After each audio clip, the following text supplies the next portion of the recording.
What's going on, everybody? It's Justin Harder here with Noonan News and Business Reviews. Today I have the opportunity to interview Russell Lingerfelt, who is a best-selling author, and he's written the book, The Mason Jar. He just recently moved to Noonan, met a girl, fell in love with her, and now he's working here as a financial planner.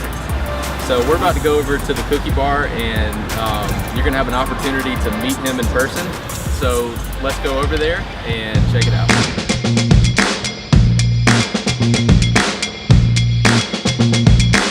This episode of Faces and Places is brought to you by the Cookie Bar, where they make freshly baked cookies every single day. If you want to try some of the most amazingly delicious cookies that Noonan, Georgia has to offer, stop by the Cookie Bar and check them out.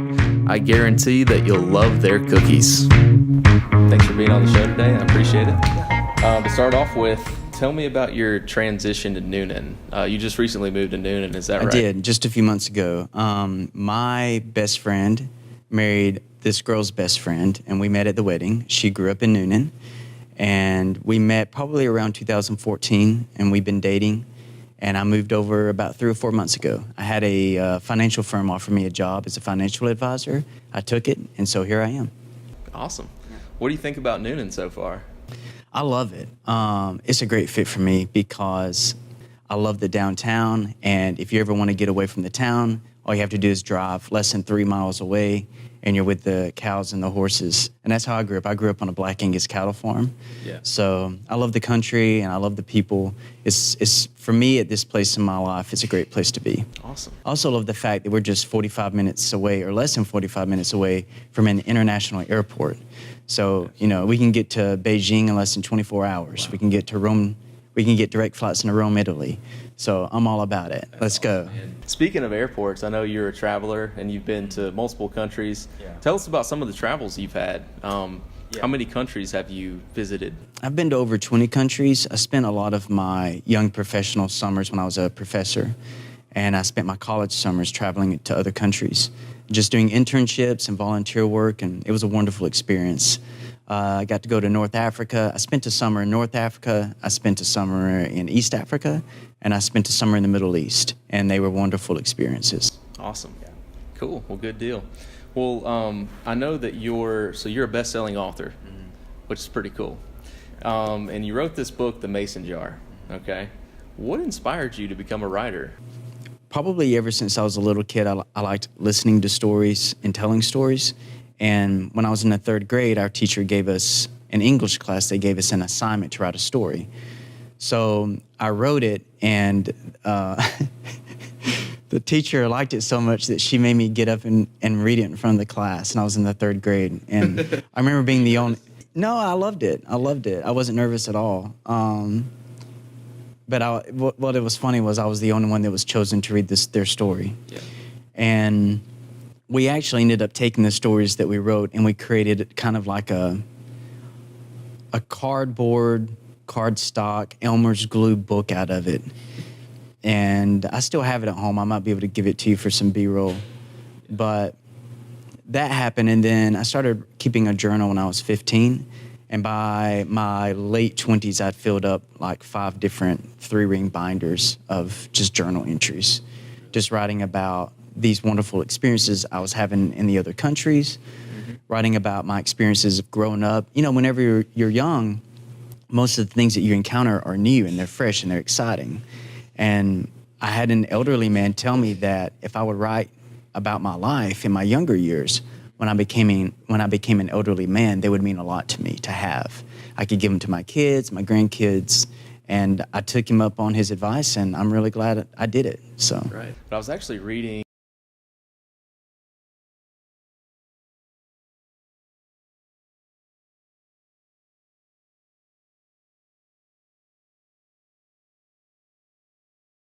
remember who said it, but it was an author, and he said, if you want to know what someone knows, read their nonfiction. But if you want to see their heart, read their fiction. And I never forgot that. And I was always really keen on, I wanted to write something that people wouldn't be afraid to let their kids read. So I wanted the novels that I write to be family friendly. And one of the things that I just have a natural knack for is writing a story about a guy on a journey who meets a girl and he decides to change course and pursue her instead. But like most love stories, when you have a story that has a strong romantic slant, even after he pursues her, something happens that keeps them apart. And then the rest of the story is, what does he have to do? What battles does he have to face in order to win her over? Whether it's himself that's getting in the way, herself that's getting in the way, her family, circumstances, political events could get in the way. And so wars. And if you predate the story before the 1994, predating the internet, it helps really with a lot of the conflict, because you can't just pick up your cell phone and text her or call her, or you can't send her a Facebook message or an email. Right. So if you can predate a story before 1994, you can actually create some pretty good love stories. Yeah. Yeah. I guess technology has kind of screwed it up nowadays. Well, I wouldn't say it screwed it up. It's made it easier for us to communicate. But if you want to tell a great epic story, and what I mean by epic is a hero goes on a journey. That's what epic means. A hero goes on a journey, or a stranger comes into town. And I remember it may have been Dostoevsky, one of the Russian writers, who said there's only two stories in the world. A hero goes on a journey, or a stranger comes into town. And that's every story you could possibly write. And so in my stories, the hero goes on a journey, but he meets a girl along the way, and he decides to pursue her instead. But things get in the way. Right when we think that they're going to get together, something happens. There's always some type of time, distance, some kind of, maybe even a political event, a war gets in the way. Maybe it's his own self-conflict. Maybe it's her own self-conflict. An old boyfriend from her life shows up. Yeah. An old girlfriend from his life shows up. So you just, you kind of figure out what kind of story you want to tell, and you chart it out, and you just start writing, and that's pretty much it. Absolutely. So speaking of writing, you've worked in the film industry, writing screenplays and doing that sort of thing. Could you tell us a little bit about your experience in the film industry? Yeah. So I think it was in 2012, I was actually a professor at Lipscomb University in Nashville. But I found my heart on Saturdays and Sundays, my mind would wander to storytelling. And when I was around the year 2001, I was about 21 years old. I got on Dawson's Creek in Wilmington, North Carolina. It's just a college kid. Me and some friends, we went out there and we got on the television show. And a couple of years later, I got on Tim Burton's Big Fish that was being shot in Montgomery, because I was going to college at Auburn. Well, I remembered how much fun I had on the film sets. And I went to grad school at Pepperdine University in California, and all of my friends were connected to the film industry in some way. So one of my internship projects is when I went to East Africa, we were working with street kids in a street children rehabilitation program, where they were taking the kids off the streets, taking them to a farm, letting them go to school, letting them sleep in a safe place, good nourishing food, and they would teach them life skills training, like job skills training, like mechanic, a barber, a cook, and then they would reintroduce them into Nairobi when they turned 17, and they would help them get jobs. And a lot of times these street kids would become more successful than people who didn't grow up on the streets. And so I took a video camera and I just documented the process.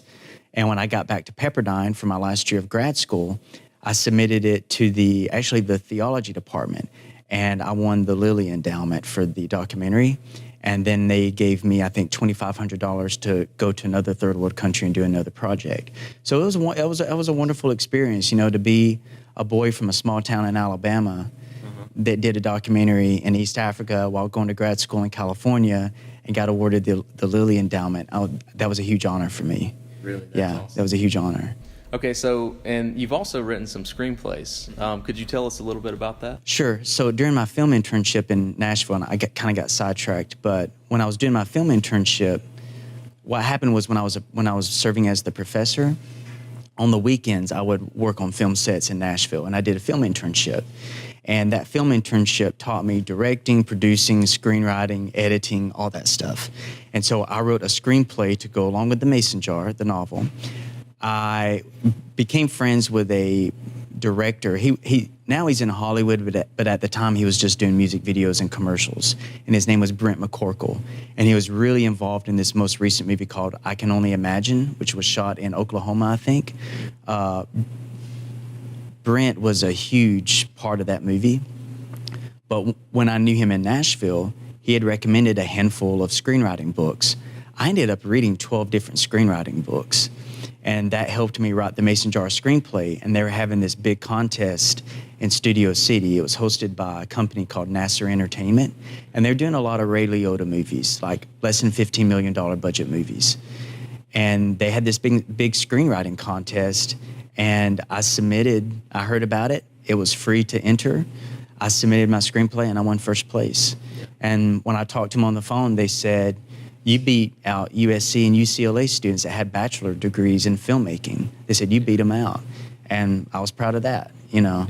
And, you know, we're sitting here, we're talking about great things that I've accomplished, but I've had a lot of failures too. And you'll hear a lot of people say, for every one thing that I'm proud of, for every one successful thing, there's been about 9 or 10 things that didn't work out. And that's very true. You know, I'm not a professor anymore, and I dedicated my entire college career to education and being a professor. I'm not even doing that anymore. My bachelor's degree was actually family counseling, and I was going to go be a marriage and family counselor. I ended up not doing that. I ended up changing roles. And so Funny how we think we're going to do a certain thing, and then our life just takes a turn, and then we end up doing something completely different. Yeah, but we can still be happy. Yeah. And one of my favorite quotes is, sometimes we have to let go of old dreams in order to embrace new ones. Right. Like if you had told me 10 years ago that I would be living in Noonan, Georgia, that I'd be dating a great girl, that I would be a financial advisor at a financial firm that recruited me from Alabama, Yeah. I would wonder, how did that happen? Yeah. Like, if you told me that, I wouldn't have believed you. Yeah. Because I was going to be a filmmaker. Yeah. You know, that's what I was going to do. And what I love about Noonan is they're making movies here. Yeah. And they're making movies in Fayette, and they're making movies they're making the television show Walking Dead in Sonoya. And I'm having conversations with other filmmakers, and they're trying to get me to get involved. And I love that. And I'm like, not yet. You know, like I gotta. Yeah, you gotta be focused on one thing and just really do it the best you can. Exactly. You hit the nail on the head. But I really love what I do at the financial firm, and I want to keep doing that. And if we have some time on the weekends to do a little filmmaking, I'm all about that too. But right now, I'm laser focused on finance. Who knows? Maybe we'll shoot a movie coming up. Yeah, you never know. Hey, we might even shoot a mini documentary interview at the Cookie Bar. Well, I appreciate you taking the time out of your busy day, Russell, to participate in this quick interview. To kind of wrap things up here, if you could give a piece of advice to somebody that's inspiring to become a writer, what would you tell that person? What I would do is I would chart out, just on one page, what we call story beats. What your character is going to do, where they're from. Think of all the different emotions your character can go through, and be thinking about, what do I need to put my characters through for me to see all of these different emotions in them? Chart out your story on paper. Then go read 5 to 6 novels and watch a handful of movies that are telling a story similar to the one that you want to tell, and add that, get inspiration from it. I wouldn't steal it, but I would get inspiration from it. Right. And put that into that 1 to 2 page beat sheet, is what they call it. Yeah. And then just sit down, even if it's just 50, you'll be surprised at how much you can write if you just dedicate 15 minutes a day and just crank it out. Like, crank out that first draft. Just crank it out and let it sit. I would let it sit for a couple of weeks, and then I would go and I would write a second draft. Then let it sit for a while if you want to, or let some of your close family and friends read it. Crank out a third draft. And writing is really just about just showing up and doing it. It's just like anything in life. Yeah. Just show up and put in the work. Yeah. But that 1 to 2 page beat sheet of where you want your main character to go and see, experience, the people that you want your main character to encounter, I would really spend some time on just creating a 1 to 2 page document on charting out your main character's journey. Awesome. And go from there. Well, thanks again, Russell, for your time, and thank you guys for watching, and stay tuned for the next episode.